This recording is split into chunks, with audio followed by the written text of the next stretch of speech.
Ma'at was an ancient Egyptian concept of truth, balance, order, law, morality, and justice.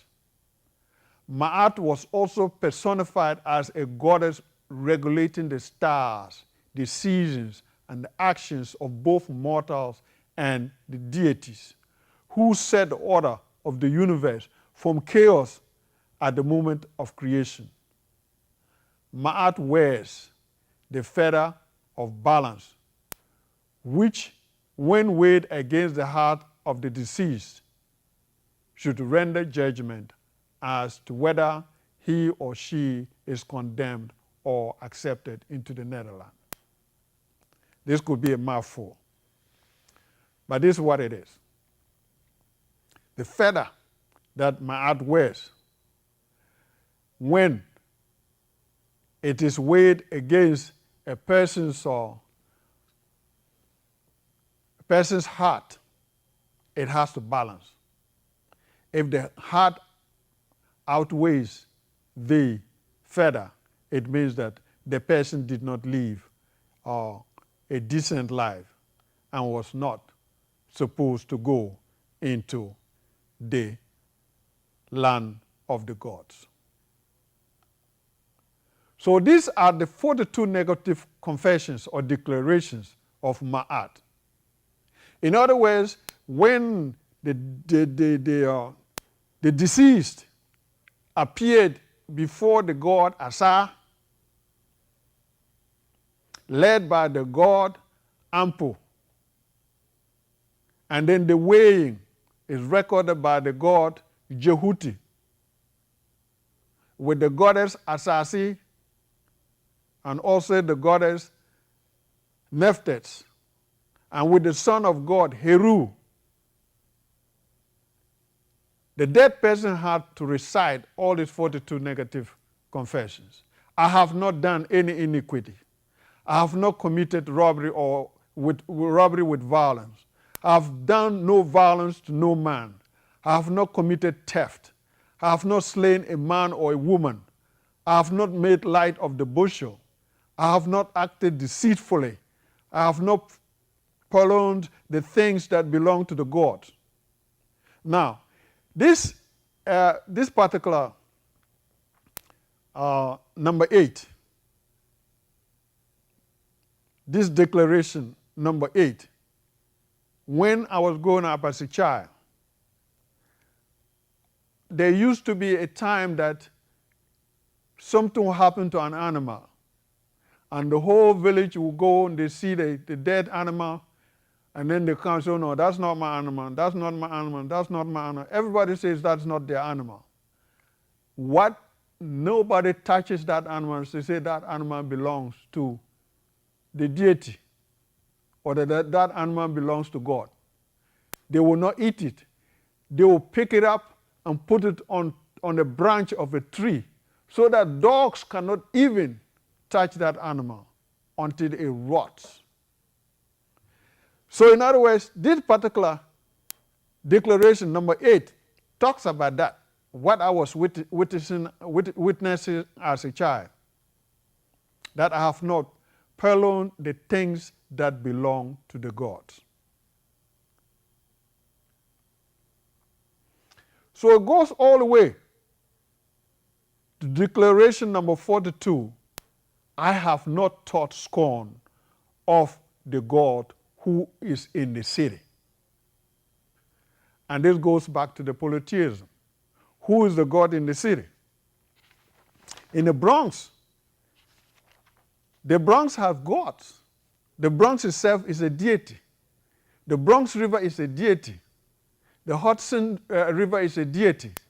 The Hutchinson River is a deity. So in polytheism, all these entities have to be recognized as deities.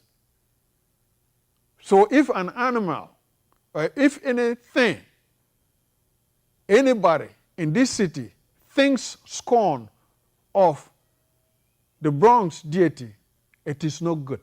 It is against these declarations. And these were the 42 code of conduct introduced by the goddess Ma'at. That was her responsibility. So that's why this topic is called Gods and Goddesses of Other Responsibilities. This is the modern symbol for, for justice derived from Ma'at. You can see the balance. Now this is God Hetero. And there's a long story about this goddess. First I said God, but the goddess Hetero. She was called the Eye of God. During the reign of Re as king of the universe, or divine of mortal worlds, something terribly happened. Re is described as elderly with bones made of silver, flesh of gold, and hair of lapis lazuli. He had learned that humankind was plotting a rebellion against him. To foil the planned insurrection, Re assembled the following deities for advice. The deities he sought advice from were Shu, Tefnut, Geb, Nut, Nun, and Hathor, and his daughter, whom he called his eye. During the meeting, the gods, goddesses, or deities unanimously recommended that Re send his eye to teach human beings a lesson by slaughter. Re agreed and sent off Hathor or Hathor to war against humankind. After a day, Re became compassionate and ordered his daughter to stop the carnage. At this point, Hathor, having destroyed multitudes upon multitudes of human beings, had become bloodthirsty and would not obey her father's commands. Re, sensing that left to his daughter alone, there will not be any human race remaining on earth, sent swift-footed messengers to Aswan. Aswan is today one of the cities in modern Egypt, to fetch large quantities of red ochre, a soil containing iron oxide. Maid servants were ordered to grind barley to brew 7,000 jars of beer. The hematite was also ground and mixed with the beer. Re then ordered for the battlefield to be flooded with the red beer, which looked exactly like human blood. When his daughter arrived at the battlefield and saw the blood-soaked land, he became ecstatic and thought it was a sea of human blood. But this blood, to Hathor, was a little different from the blood he had been drinking. The blood was sweeter and more plentiful. So she continued to gulp in more and more until she became drunk and unable to continue with her destruction. So the quick thinking of Re saved the human race from annihilation. When African traditionalists slaughter an animal as a sacrifice, people wonder, how did they come about that conclusion? How did they know that you could use God to appease a god? It was because the goddess Hathor drank blood and they witnessed it. So anytime human beings wanted to appease a god or a goddess, they slaughtered an animal to appease that god, that particular god or goddess.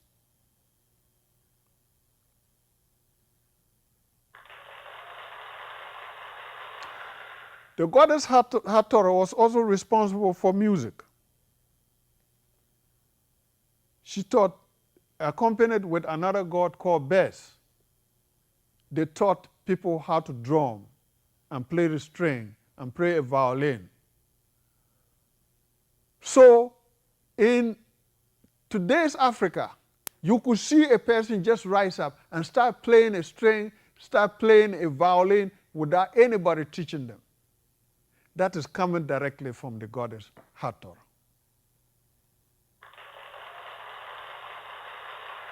Now, divine speech in African traditionalism got its endowment from this particular god called Jehuti. Jehuti, or Tahuti is the god of knowledge, medicine, speech, and writing. This is the god that taught human beings how to read and write. So this particular god's responsibility was to teach people how to read and write.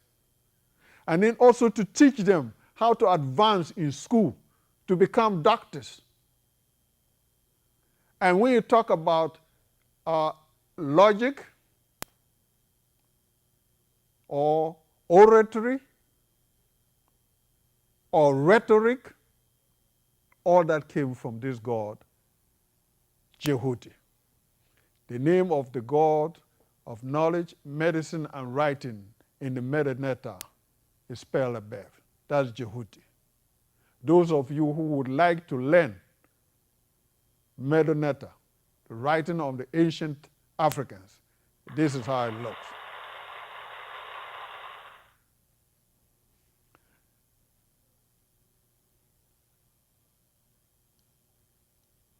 This is the god Jehuti. It's the god holding two staffs with cobras wrapped around the staffs. He was not only the god of writing and reading, he was the god of knowledge and speech and medicine. His beak is where the fountain pen came from. His new given name is Thoth. The Greeks changed that to camouflage the African name, so you will never know that this was an African god or a god that was residing in Africa before other people came from other lands to learn about him. This is the god Jehuti. This is a picture of Jehuti as you can see it. And on the right, you could see a modern symbol that doctors use in their offices.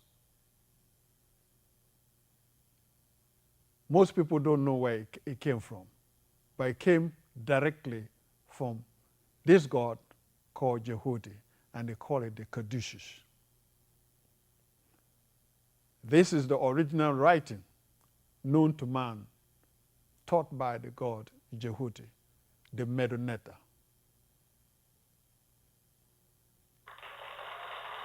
This is the god Sobek.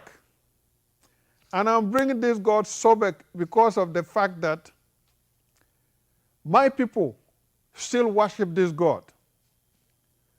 The god Sobek was worshipped along the Nile in the form of a crocodile or a human with a crocodile's head. He was particularly popular in Komombo, where he amalgamated with the god Ra or Re under the name Sobek Ra or Sobek Re. In modern Africa today, this god is still worshipped by the people of Paga and Zoko in the Upper East region of Ghana. They are part of a larger ethnic group called the Grushi. The people of Paga speak an autonomous language called Kasem, and the people of Zoko speak Guruni. And this is the god Hapi, the god of the Nile. The god of the Nile, what is to call today Nile. This is the god of the Nile. And she was responsible for pushing the water, or responsible for the flow of the Nile. In fact, the river should be called Hapi. When Hapi pushes the water forcefully, the land gets inundated with floods. When the floods become unbearable, he then reduces the pressure for it to flow at a normal rate. Now, we have to connect the dots.